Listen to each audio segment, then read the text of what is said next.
గం గణపతయే నమః దుం దుర్గాయై నమః ద్రాం దత్తాత్రేయాయ నమః శరబిందు సమాకారే పరబ్రహ్మస్వరూపిణి వాసరాపీఠనిలయే సరస్వతీ నమోస్తుతే. ఓం నమో భగవతే నారాయణాయ నమః. మారుతి అనుగ్రహం ప్రారంభ. నవంబర్ 5, 2025 బుధవారం, పౌర్ణిమ, కార్తీక పౌర్ణిమ, శుక్లపక్షం, కార్తీక మాసం, పౌర్ణమి తిథి. ముందుగా ఇవాళ ఇంటికి మంగళ తోరణం, సర్వ శుభయోగాన్ని మానసికంగా మనం ఆ అనుభూతిని పొందేది తోరణాలు కట్టుకోవడం ద్వారా, మామిడాకులు కట్టడం ద్వారా శుభయోగం కలుగుతుందని గురువులు చెప్తున్నారు. కానీ నీ మనసు అంగీకరించడం ఎప్పుడంటే అది కట్టినప్పుడు. తప్పకుండా ఇంట్లో ఈరోజు ఖచ్చితంగా మామిడాకులు మార్చాలంటే మామిడాకులు కట్టాలి, తలస్నానం చేయాలి. బుధవారం, పౌర్ణిమ ఇది అయిపోయిందా? నూతన వస్త్రము ధరించకూడదు ఇవాళ. మీరు ఒకటి గుర్తుపెట్టుకోండి, ఇది అండర్లైన్ చేసి పెట్టుకోండి. నూతన వస్త్రము ధరించరాదు, ఎందుకంటే బుధవారం, పౌర్ణిమ. అలాగే ఈరోజు దీపారాధన. ఇక ప్రత్యేకంగా ఏమీ లేదు, ఇదేం మనం నైవేద్యాలు చేయాలనో ఇంకోటో గుమ్మడికాయ కొట్టాలనో అలా ఏం లేదు. తోరణాలు కట్టాలి, తలస్నానం చేయాలి, నూతన వస్త్రం ధరించకూడదు, ఇది నియమం. సరే, దీపారాధన 3 ఒత్తులు ఒక ఒత్తిగా చేసి ఆవు నేతితో దీపాన్ని వెలిగించాలి. ఎందుకంటే బుధవారం, పౌర్ణిమ కదా. ఆవు నేతితో దీపాన్ని వెలిగిస్తే ఆ ఇంట్లో కామధేను యోగం అనేది కలుగుతుంది. కామధేను యోగం అంటే అదొక పెద్ద వరం. అంటే లక్ష్మీ యోగం, ధనయోగం. సూర్యాస్తమయంలోపు ఈ దీపాన్ని వెలిగించండి. అసలు కార్తీక మాసంలో దీపమే విశేషం. అందులో ఇక నేను చెప్పిన ప్రత్యేక దీపం ఇంకా వరాన్ని ప్రసాదిస్తుంది. తప్పకుండా ఈ పరిహారాన్ని ఇంట్లో భార్య లేదా భర్త ఎవరు చేసినా కుటుంబ సభ్యులకు ఆ వరాన్ని అమ్మవారు ప్రసాదిస్తుంది. ఇక ఈరోజు అదృష్టమైశ్వర్యం. ఈ రోజున నేను చెప్పిన పరిహారం చేయండి, శివకటాక్షం అంటే ఈశ్వరానుగ్రహం కలుగుతుంది. అయితే ఇది నాకు తెలిసి బహుశా ఎంతమంది చెప్పుంటారో మహానుభావులు, మా గురువుల యొక్క భిక్ష, దత్తాత్రేయ అనుగ్రహంతో నేను చెప్తున్నాను. శివ కుటుంబ ఆరాధన. మామూలుగా కార్తీక పౌర్ణమి అంటే శివాలయానికి వెళ్ళాలి, అభిషేకం చేసుకోవాలి, తీర్థం తీసుకోవాలి. ఇది మనం రెగ్యులర్గా ఫాలో అయ్యేది. అసలు ఒక అద్భుతమైన రహస్యం ఉంది, ఋషి వాంగ్మయంలో నిక్షిప్తమై ఉంది. అది ఇవాళ మీకు ప్రసాదిస్తున్నాను. శివ కుటుంబ ఆరాధన అంటే గణపతి అష్టోత్తర పారాయణ, సుబ్రహ్మణ్య అష్టోత్తర పారాయణ, ఈశ్వర అష్టోత్తర పారాయణ, దుర్గా అష్టోత్తర పారాయణ. ఈ 4 అష్టోత్తరాలు చదువుకున్న విన్న ఒక యోగం. అసలు నా ఛానల్లో మీరు గమనిస్తే బ్రహ్మాండమైన యజ్ఞయాగాది క్రతువులు అక్కర్లేదు, సులువుగా మీకు మీరు చేసుకునేది, మీ ఇంట్లో కదలకుండా అలా కూర్చొని చేసుకునే ఎన్నో పరిహారాలు చెప్తున్నాను నేను. ఇవాళ కూడా కార్తీక పౌర్ణమి, శివాలయానికి వెళ్ళండి, అది మీ ఇష్టం. కానీ నేను చెప్పిన ఈ 4 అష్టోత్తరాలు చదివితే ఎంత అద్భుతమైన ఫలితమో తెలుసా? లేదా విన్నా ఎంత వరమో తెలుసా? అసలు మీరు ఏదైనా సంకల్పం అనుకొని చేయండి. ఫలానా బాధ ఉంది, ఫలానా కష్టం ఉంది, లేదా నాకు అప్పులు ఉన్నాయి, అప్పులు పోవాలి, లేదు స్థలం అమ్మేసి నేను అప్పులు తీర్చాలి, లేదు ఉద్యోగం రావాలి, లేదు ఆర్థిక సమస్యలు పోవాలి, లేదు వ్యాపారం బాగుండాలి, ఆరోగ్యం బాగుండాలి, వివాహం అవ్వాలి, ఏదో ఒక కోరిక మీ గురించో మీ పిల్లల గురించో సంకల్పం చేసుకొని మనస్ఫూర్తిగా ఈ పౌర్ణమి రోజు ఈ 4 అష్టోత్తరాలు చదవండి. నేను ఎంతో కాలంగా చదువుతున్నానండి. ఎంతో కాలంగా చదవడం వేరు, పర్వదినంలో మానసిక ధ్యానం వేరు. శంఖంలో పోస్తే తీర్థమవుతుంది. అలాగే ఈ పర్వదినానికి అంత శక్తి ఉంటుంది. కార్తీక మాసంలో ఎందుకు అంత విశేషం అంటే ఈ పౌర్ణమి రోజు ఇవాళ కేతు నక్షత్రం రావడం, అలాగే సూర్యోదయం తర్వాత మళ్ళీ శుక్ర నక్షత్రం రావడం. ఈ 2 గ్రహాల యొక్క అనుకూలత ప్రస్తుతం చాలా అవసరం మానవాళికి. మోక్షాన్ని, దైవానుగ్రహాన్ని ప్రసాదించేది కేతు, మహారాజయోగాన్ని, డబ్బుని, అనుకున్న కోరికల్ని సిద్ధింపజేసేది శుక్రుడు. కాబట్టి ఈ 2 నక్షత్రాల్లో పౌర్ణమి వచ్చింది.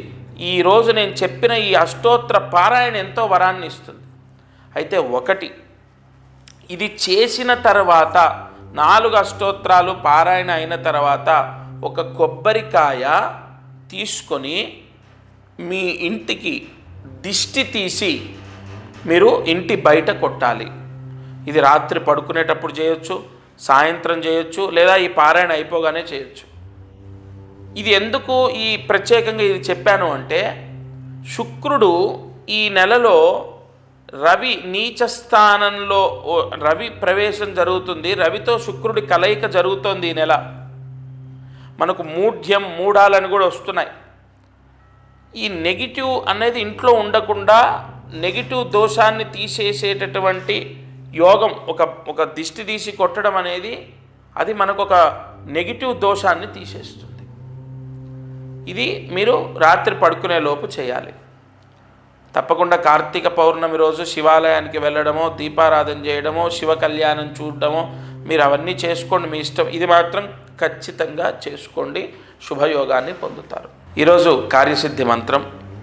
ఇవాళ మహామంత్రాన్ని జాగ్రత్తగా రాసుకోండి. అందరికీ తెలిసిందే, చాలా సులువైనటువంటి మంత్రం, కానీ అద్భుతమైన శక్తిని ఇస్తుంది. మహర్షులు సైతము ఈ మంత్రాన్ని పట్టుకొని ఎన్నో వరాలు పొందారు. జాగ్రత్తగా మంత్రాన్ని రాసుకోండి. ఓం నం నమః శివాయ నమః. ఓం నం నమః శివాయ నమః. ఓం నం నమః శివాయ నమః. ఈ మంత్రాన్ని 5 సార్లు రాసి 108 మార్లు జపించండి. శివ పంచాక్షరి మహామంత్రం ఇది. ఇక పరమేశ్వర మంత్రం చదివితే ఏమొస్తుంది అని నేను చెప్పను, ఎందుకంటే అన్ని వరాలు ఇచ్చేది పరమేశ్వరుడే.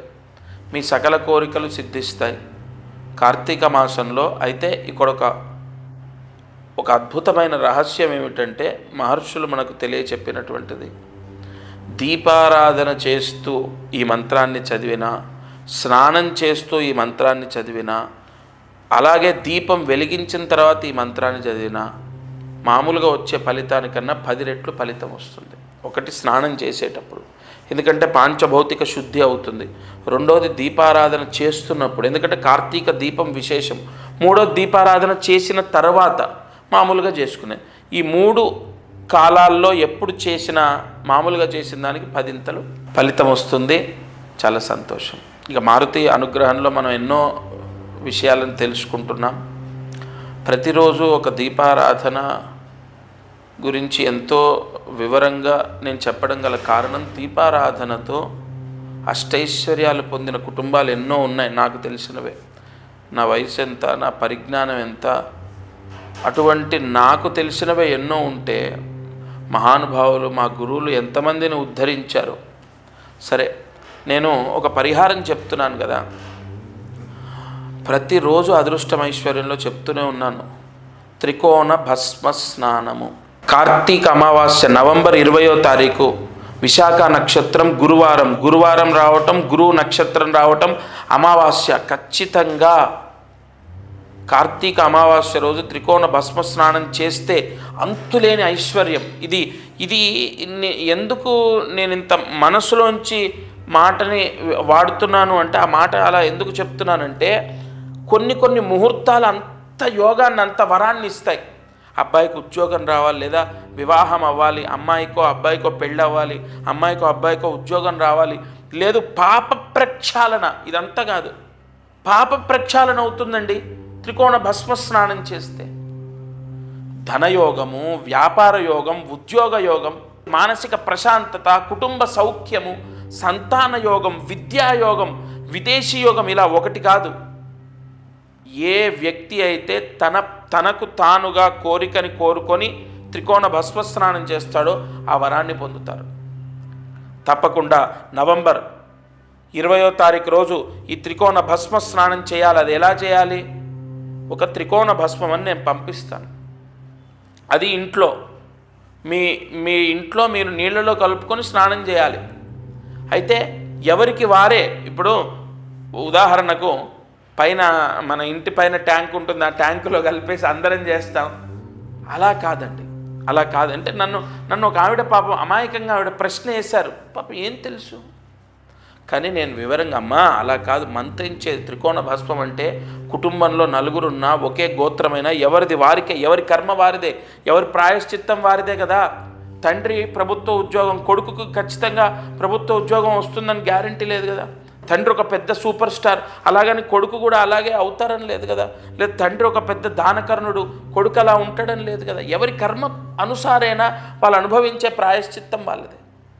ఎవరికి వారికే త్రికోణ భస్మ స్నానం చేయాలి. నవంబర్ 20 మీరు కోరుకున్న ప్రతి కోరిక సిద్ధిస్తుంది. ఇక ఇది ఇవాల్టి మారుతి అనుగ్రహం కార్యక్రమం. మంత్రజపం చేయండి, దీపారాధన చేసుకోండి. అదృష్టం ఐశ్వర్యంలో ముఖ్యంగా నేను చెప్పిన ఈ త్రికోణ భస్మ స్నాన ప్రాయశ్చిత్తం చేసుకోండి. ఎప్పుడు ఒక్కటి గుర్తుపెట్టుకోండి, చివరిగా ఒక మాట, ఎప్పుడు ఏ వ్యక్తి కర్మ ఎలా పోతుంది అన్నది దైవ నిర్ణయం. కాబట్టి ఏ పరిహారాన్ని వదిలిపెట్టొద్దు, అది మిమ్మల్ని ఉద్ధరింపజేస్తుంది. ఇంకొకటి, మనం ఖర్చు పెట్టేది ఎంత అండి? 450 రూపాయలు ఆ బ్రాహ్మడికి ఇస్తాం, 100 రూపాయలు పోస్టుకి ఇస్తాం, 550 రూపాయలు అంతే. ఇవన్నీ కూడా నేను ఎందుకు మీ దగ్గరకు తీసుకొస్తున్నాను తెలుసా? ఇవాళ ఏ గుడికి వెళ్ళి ఏ పూజ చేసినా 2000, 3000, 10,000 ఎక్కడ చూసుకోండి మీరు. కానీ నా వాళ్లకు అసలు ఏ రకంగా అన్ని రకాలుగా నిస్సహాయంగా ఉన్న వాళ్ళు కూడా భగవత్ అనుగ్రహాన్ని పొందాలి. జీవితంలో కర్మ దోషం శాశ్వతం కాదు. మన జీవితం మనమే ఉద్ధరింపజేసుకోవచ్చు భగవత్ అనుగ్రహం ద్వారా.